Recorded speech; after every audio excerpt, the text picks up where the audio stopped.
Hello, ladies and gentlemen. This is the Universal Mind Channel.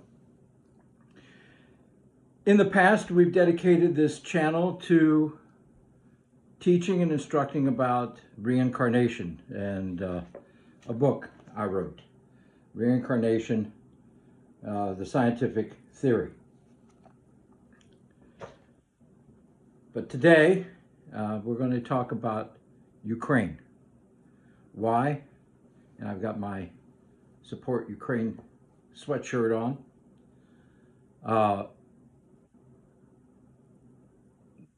This broadcast is motivated by Senator Bernie Sanders' broadcast a couple of days ago about this being a sad time in America because Trump has betrayed Ukraine.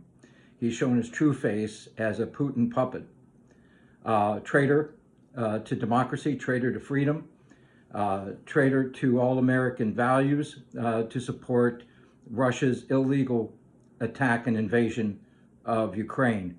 And in particular part, Senator Sanders mentioned two lies that Trump made.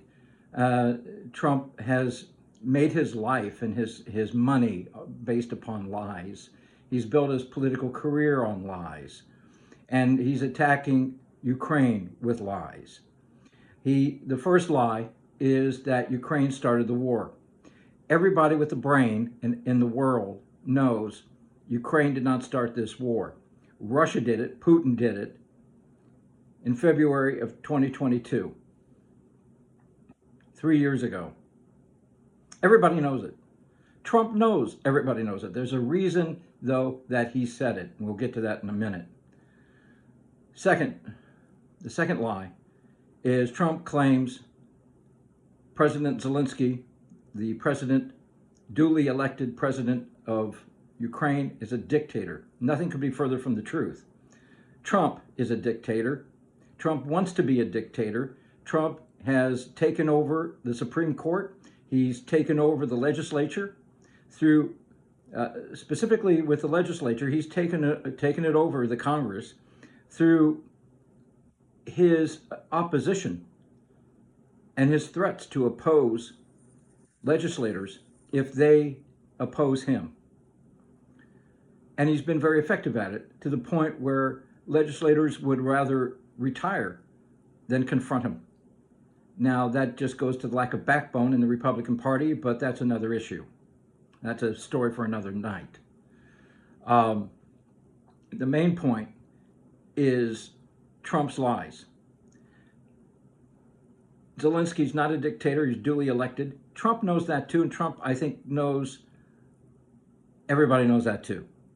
But there's a reason, and Senator Sanders really didn't go into the reason why Trump made those two lies, the reason behind it. Because he knows, everybody knows he lied. And that's not the point.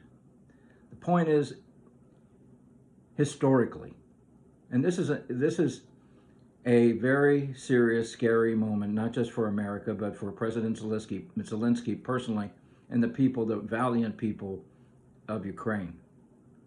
Because historically, in the past, when an American president, whoever they may be, has called out a foreign leader as a dictator, and/or has pointed a finger at a nation and claimed that nation started a war,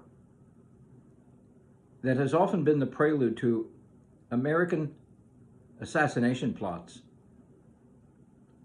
and American-directed wars. In particular, look at Castro. American presidents called him out as a dictator when they were supporting a dictator in Batista. And the minute Castro took over and refused to toe the American line, America won him out. And there were repeated assassination attempts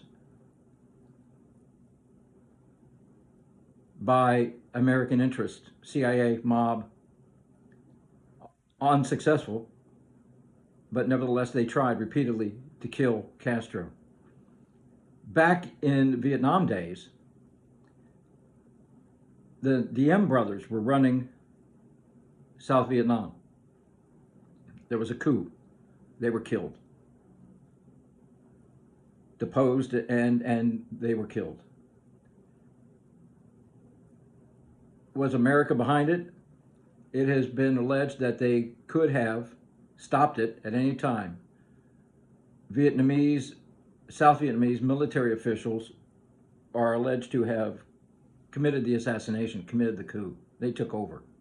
It was a military coup, and and the Diem brothers were deposed because America, the presidents back then, wanted them out of the way. And the president that was most directly alleged to be involved in that implicit plot to depose the Diem brothers was none other than President Kennedy. When an American president calls out a foreign leader as a dictator, that foreign leader needs to be very concerned about his personal safety. And that's a personal warning for President Zelenskyy. President Trump knows that. And those kind of statements are used by presidents to form and cultivate public opinion, to get the public opinion ready for a potential assassination or war of a foreign leader or foreign nation. President Zelenskyy needs to know that. And there's something else Senator Sanders did not mention, and that is the terrible position President Trump is about to put members of his military. It's his military now. It's no longer yours. He's taken it over.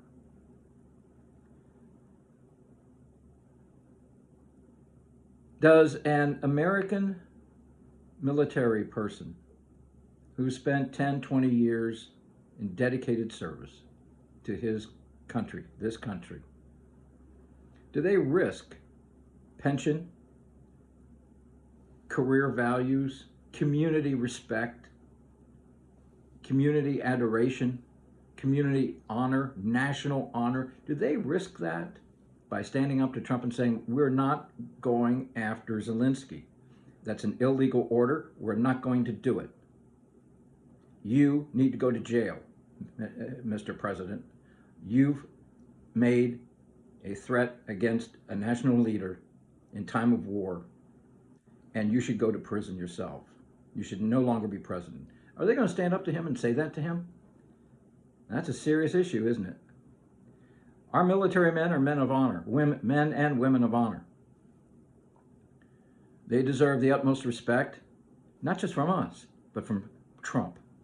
And Trump is the last person in this world that would give our valiant members of the military any respect. He's the last one. But he'll be the first one to tell them to go after Zelenskyy. Now, what do they do? What do they do? Do they risk their career and stand up to him? It's going to be the next few months, because these plots take time. Don't expect anything right away.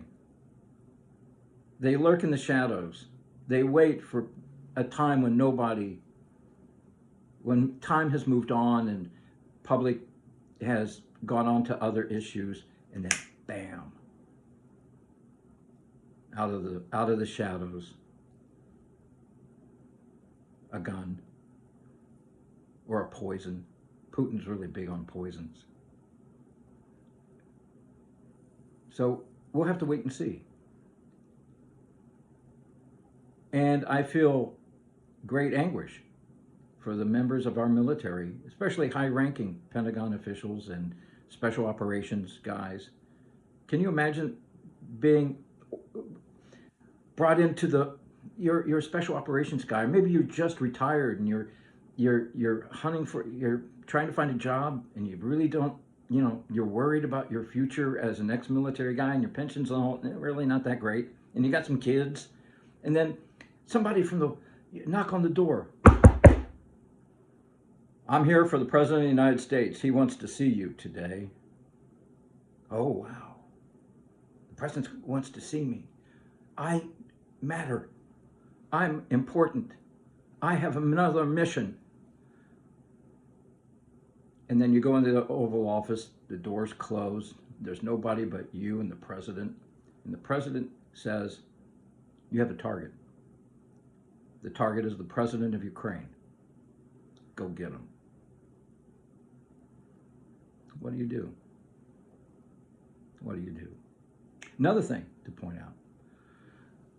For the last 3 years, America and Ukraine have been working hand in hand. Politically, diplomatically, militarily. Both in training and with equipment. And that equipment includes data links, all kinds of digital equipment, computerized equipment that depends upon command codes, passwords. Question for President Zelenskyy. Are you confident all the information that you've handed over to the American military during the cooperation days under President Biden, how can you be sure that information isn't now sitting on Putin's desk because of Trump? How can you be sure of that? President Zelenskyy, if I were you, I would dispossess myself of all the command codes, any information that you shared with America, change it. Not only that, but beware any contact in the future with American military personnel, because you don't know who's been to that Oval Office with President Trump in a private meeting, putting a target on your back, sir. President Zelenskyy, beware. This is Universal Mind Channel, wishing you democracy, freedom, and liberty. And Slava Ukraini.